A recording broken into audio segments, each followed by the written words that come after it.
छत्तीसगढ़ में एक हमारे खिलाफ बोल रहा था, मैंने कहा जा भाई माफ कर दिया तुझे, क्या हो गया? वो कह रहा हार गया विजेंद्र सिंह, हम जीत गए।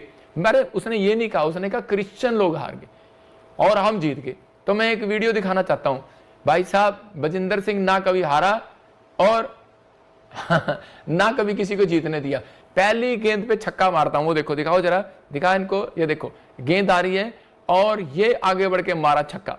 मैं कह रहा हूं कि मैं छत्तीसगढ़ में आ रहा हूं, बॉल तेरे हाथ में होगी, बैट मेरे हाथ में होगा, बेटे पता लग जाएगा कि कौन जीतता है और कौन हारता है। मैं कह रहा हूं कि मैं ऐसा व्यक्ति नहीं, क्योंकि मेरा परमेश्वर मेरे साथ है। अगर आप मुझे गालियां बकें, अगर आप मुझे कुछ भी कहें, मैं बर्दाश्त कर सकता हूं, लेकिन अगर मेरे परमेश्वर को और हमारी कौम को अगर कोई ऐसे चैलेंज करे तो मैं बर्दाश्त नहीं कर सकता। मैं कह रहा हूं कि इजराइलियों को चैलेंज कर रहा था, दाऊद आगे आया और दाऊद ने कह रहा कि गोलियत को हराने के लिए एक पत्थर से ही उसको मार दिया। याद रखना कि परमेश्वर को जो ललकारता है, कह रहा है कि वो अपने लिए बहुत मुसीबत को खड़ा करता है। तो याद रखना भाई साहब, मैं कह रहा हूं कि जो भी कोई है, तो मैं उनको कह रहा हूं कि विजेंद्र सिंह ने हार नहीं कभी मानी, क्योंकि यीशु मसीह मेरा जीत चुका है। वो हम हारे हुए नहीं, हम जीते हुए हैं। यीशु मसीह जीता हुआ है, शैतान हारा हुआ है। और चीज में आपको विश्वास करना है कि पवित्र आत्मा आपकी जिंदगी में काम करेगा। एक बार और बैटिंग दिखा दे मेरी, जरा एक बार और बैटिंग दिखा दे। देखो भाई साहब, छक्का मारना मुझे भी आता है। मैंने हथियार कहते हैं ना, किसी ने कहा हथियार हमने छोड़ दिए हैं, लेकिन हम हथियार ना पकड़े ना छोड़े।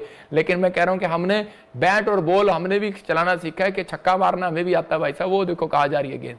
तो याद रखो कि ये सब कुछ टाइम पलटने में देर नहीं लगता, परमेश्वर जानता है। लेकिन हम माफ करने वाले व्यक्ति, हम परमेश्वर के वचन के अनुसार चलते हैं। हम माफ करने वाला व्यक्ति जीतता है। और देख लेना, छत्तीसगढ़ में मैं भी जीत कराऊंगा यीशु के नाम में।